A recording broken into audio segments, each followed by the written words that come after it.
the questions that came up quite a bit when we were preparing for this is that many people have a problem with confessing their sins to another man who they feel is just as fallible as they are. And you're confessing your sins to another man, so to speak. Are they able to forgive you? Is a mere man able to forgive you? Or why should that person be a channel when you can go directly to God? Good question. It is lack of understanding. Jesus told Peter, he who sins you forgive are forgiven. He who sins you retained are retained. He told Peter that. You know the tradition of Catholic Church. Successions from Peter to the Pope, to the bishops, to the priests. That is where we got our authority to forgive sins. We are not the one forgiving sins, by the way. Okay. We are only acting in persona Christi, in the place of Christ. It's like the Holy Eucharist. Christ said, do this in my own memory. Mm-hmm. So anytime we're celebrating the Mass, we use the words of Christ. When we're hearing confessions, we use the words of the church through Christ. You're not confessing to the priest, so to say. The priest is just there as a figure. You're confessing to God. The priest is there to listen to you, to advise you, and to absolve you in the name of God through the church. And as I said, at times it's lack of ignorance again. There are a lot of implications and teachings surrounding confessions. You know, it is therapeutic, it is healing, it is sacrament of restoration, and of course, basically everything remains secret. So the fact to this matter when we address this question is that you, as the person who is confessing, must believe then that God, through that person, has forgiven you. Sure. And so you have newness of life. Sure. Okay. So without you believing, then it's just, you're just going through a practice. Anyway, no, really. As a Catholic, you should believe it. It's a conditio sine qua non. It's just a fact. You should believe it as a Catholic. Was that Latin? Yeah. Say that again. Conditio sine qua non. What that means is given. Okay. It's, as a Catholic, you should just take it. Okay. You understand? And is God forgiving you, not the priest? Okay. The priest also goes to confession. Oh, okay. You see, and you know the priest is ordained. You see, so that is it. He's ordained for that ministry. Right, right. Let's go to the style of worship. Wow. And this really comes from a lot of Africans, because arriving in the Western world, they feel that the Catholic Church, their mode of worship appears too uncharismatic, and boring. Okay. They're used to the fellowship that they get from Pentecostal churches. What would you say about our style, the style of worshiping? Our style remains the best. You must know that the church, from its beginning, is charismatic. Charismatic is not clapping of hands. Charismatic is not shouting and dancing. It's not jumping. Charismatic is in the modus operandi, the mode of the ways you carry out your worship. Okay. You understand? The church, Christ is charismatic leader. So the church is charismatic. Don't limit it in clapping, jumping, screaming. That is what a socialist, Karl Marx, said, that religion is the opium of the people. You understand? So you think when you clap and you're frenzy, you think you're charismatic. No, that is not it.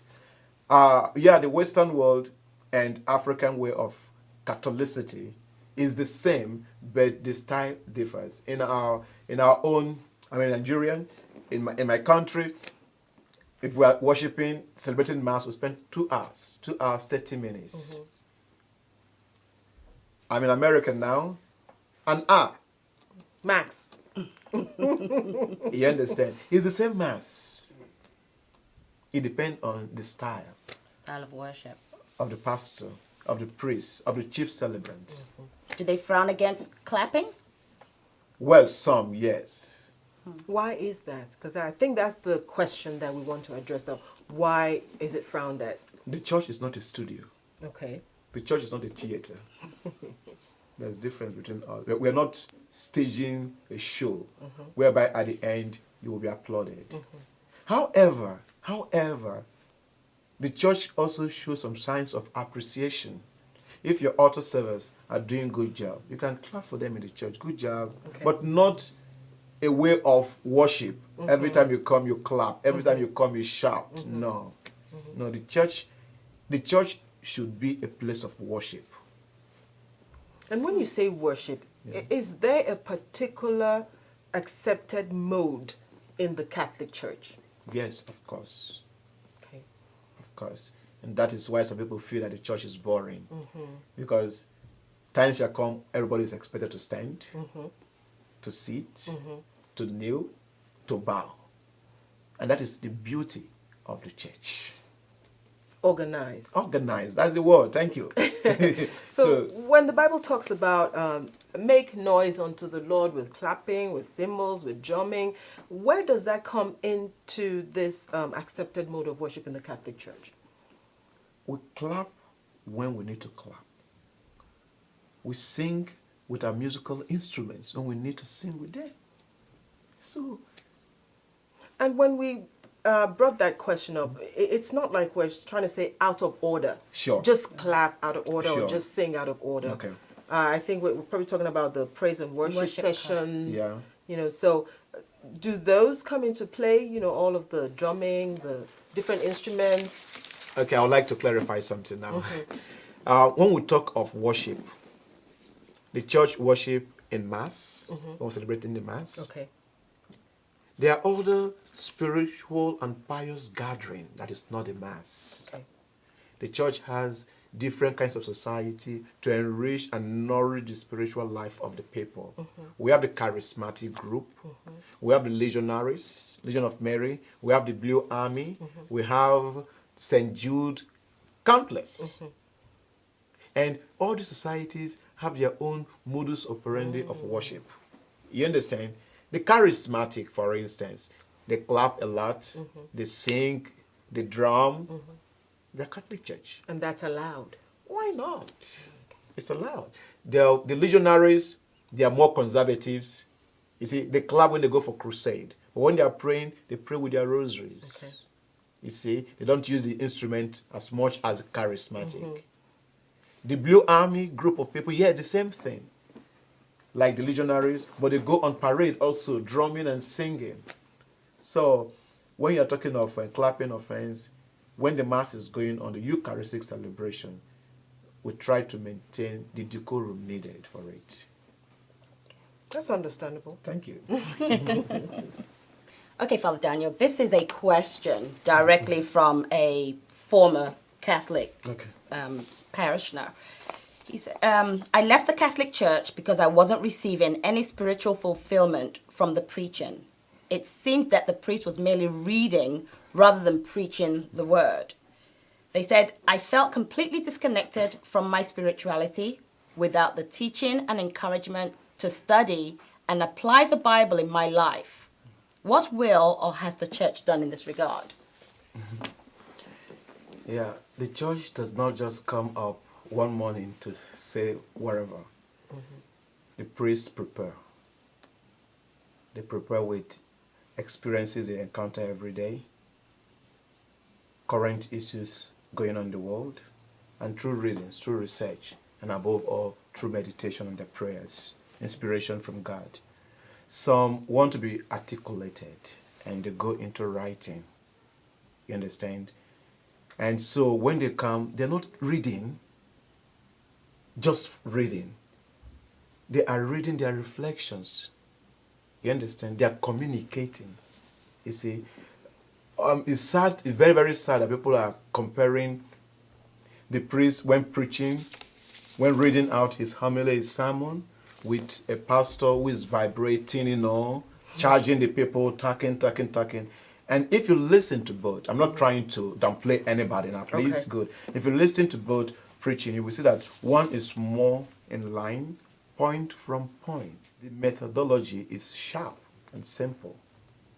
You understand? And of course, with Catholic Church, we're very organized, we're very conscious of time.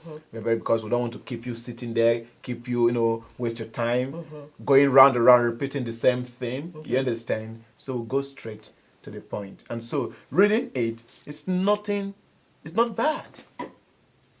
Not all priests read. Okay. You see. So when you articulate your points, you give it out to the people. And you don't only come to church to listen to preaching. You come to preach. You come for God to also address you. Maybe it's the style of that individual, because they're different fathers. Some are in their normal life days. They can be actors. Some know how to go out there and act, and some just know how to be real. They downplay and they just read. It depends. Not as an actor, but it depends on how you want to, your parishioners communicate to your parishioners. And I'm pretty sure they're not talking about you talked about vibrancy of the other pastor, going from point to point and repeating their points. I think what is being addressed here is the boring nature of the preaching. Not that it's not helpful or that there's no points in it. You can certainly take from it, but it might be time for people to catch snoozes, which is what I think this person is trying to say. Or how it's delivered. Yeah. How the message is delivered. Again, it's methodology. Yeah. And there is no doubt whatsoever that the chief celebrant is in control of the congregation. Okay. There is no doubt. And again, if I am preaching, for instance, and I'm sounding, the Lord is good. Absolutely very beautiful thing, right? The Lord is good. It is true. You see. But maybe the Lord is good will be a sleeping pill for you to sleep. You see. So, and again, it depends on you. Maybe you are tired from your work.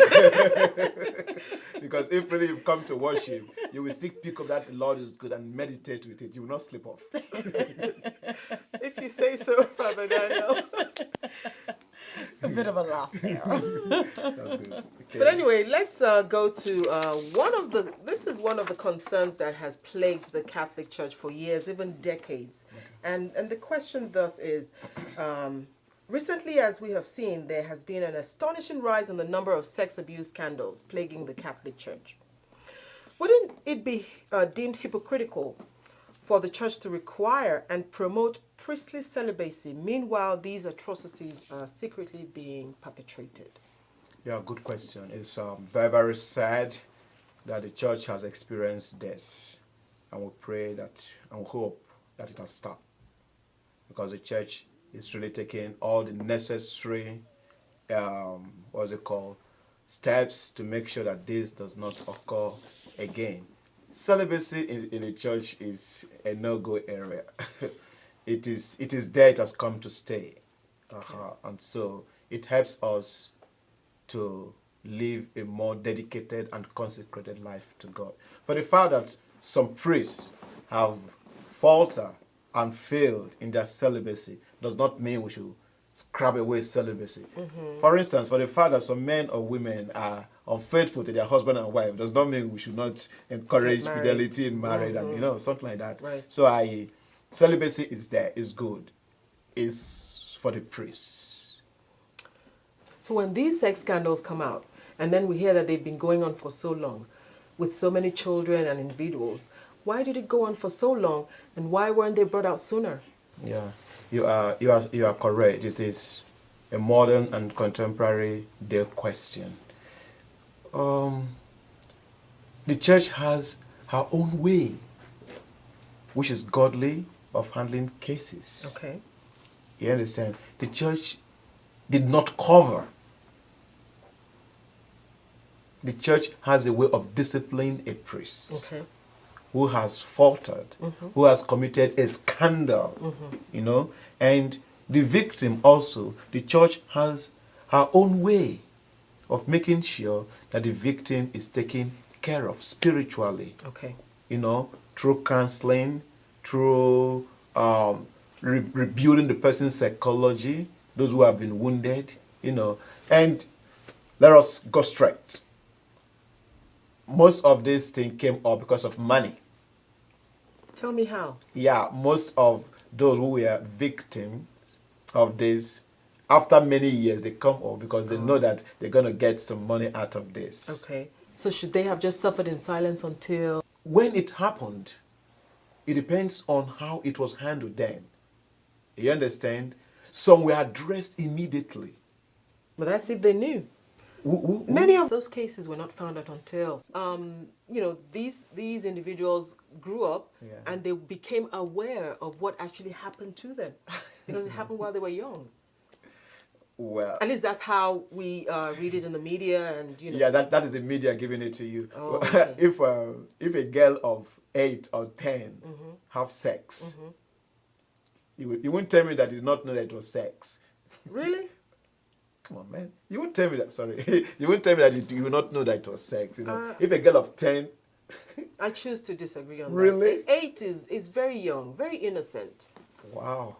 So what you're saying is that I've seen a case of a girl of 5 years old was abused by her godfather, who is, I think, 19 or 20 years old. okay, Now, this girl went to the mommy and said, "Mommy, my bum is paining me." okay, What happened to you? Uncle, uncle. 5 years old. okay. You see, so I don't want to agree with anybody who will say a girl of 10, a boy of 10, having sex, was not aware of it. What about the power that the priest has over those children, and sometimes maybe threaten them about not telling? Yeah, well, threatening is not it, but maybe the power of, okay, please, let this be between you and I. Right. Good, it's not a threat, Let this be between you and I. Don't tell that, don't tell mommy. That is bad. That is evil. That does not wipe off the experience of the victim. True. Good. You don't negotiate with a victim. Don't tell, let this be between us. Sure. There's got to be something that you're holding over that person, and that is the power you have over that person as far as sexual abuse goes. Well, I don't know. I must be sincere to you. That I don't know the type of power you mean. What you mean by power?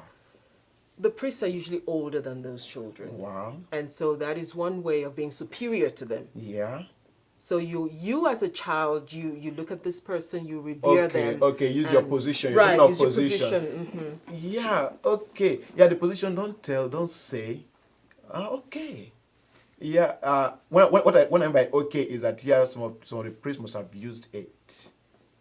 And the Pope clearly said, the late Pope John Paul II, who's going to be blessed by May the 1st, the recent Pope now, Benedict XVI, said this is an abuse of trust. Right. Some priests have failed the church. And the church is not keeping silent regarding that. Okay. And most of these priests are not functioning actively anymore. Okay. That is the spanking that the church has given to the priests. Or when you say they're not functioning, they're never coming back as priests or for a period of time. Well, that depends with the church. So according to the size or the magnitude of the offense. That depends with the church. Now you're going diplomatic on me, No, Father Daniel. not really. Not really. I'm not. It depends on the church. I am not a bishop. Okay. I'm not in charge of those priests. Okay. Yeah, we all are priests. Yeah, but it depends on the church, and it depends on how the crime is being handled. Not functioning again does not mean they don't celebrate mass, they don't carry out their priestly duties, but not publicly. Okay. You understand? Yeah. Their faculties is being withdrawn. Okay. Okay. So, Father Daniel, what ways did the church handle the situation with these priests? Yeah, the present Pope, Benedict XVI, when he was Ratzinger, he was one of those who handled this case. So the church sets up panel, sets up experienced priests, sets up canon lawyers, legal lawyers, lay people, to look into these cases. Okay. And it will interest you to know that some of those cases were false also. We don't talk of cases when it is to the favor of the church, you understand? But it is only when it's against the church. Anyway, that is not like trying to cover up anything. Okay. The church looked into this in their own way, and if the priest is found guilty, the church handles it ecclesiastically. What does that mean? Still in the church's way. Okay. Like suspending the priest, you understand? Withdrawing the priest faculty from public ministry, you understand? And it will be clear to the people that this priest has been suspended, this priest is no more active. The last thing the priest will do is the church will do is to kill a priest for committing this sin. You understand? Or to just throw the priest into the jail. However, the society, those in the Western world and American, want the priest to be thrown into jail. Then I think now the church is giving the priest, handing them over to the police if they are found guilty. Okay. So now that's if they're found guilty by the law of the land now. Both the law of the land and the law of the church. Okay. If the law of the land finds them guilty and the church feels that they are not guilty, the church will continue to fight and defend her son. I ran across something, and this might just take us to something about the Catholic Church. I heard that late Archbishop Fulton Sheen said that there are not even 100 people in this country who hate the Catholic Church, but there are millions who hate what they think the Catholic Church should be. That's a beautiful statement. You must know that he was a scholar. Very intelligent in his own days, and Fulton Sheen's way of teaching is so deep that you don't just get his teaching listening once. You have to listen and listen again. He shows that the church is the mother of all churches. So that is it. It's the mother of all churches. That is what that statement means. Thank you. Thank you. Thank you, Father Daniel. Thank you so much. Well, now that we've talked about why people have left the Catholic Church, we want to talk about the initiative Catholics Come Home. When we come back, we'll introduce them to you. See you in a minute.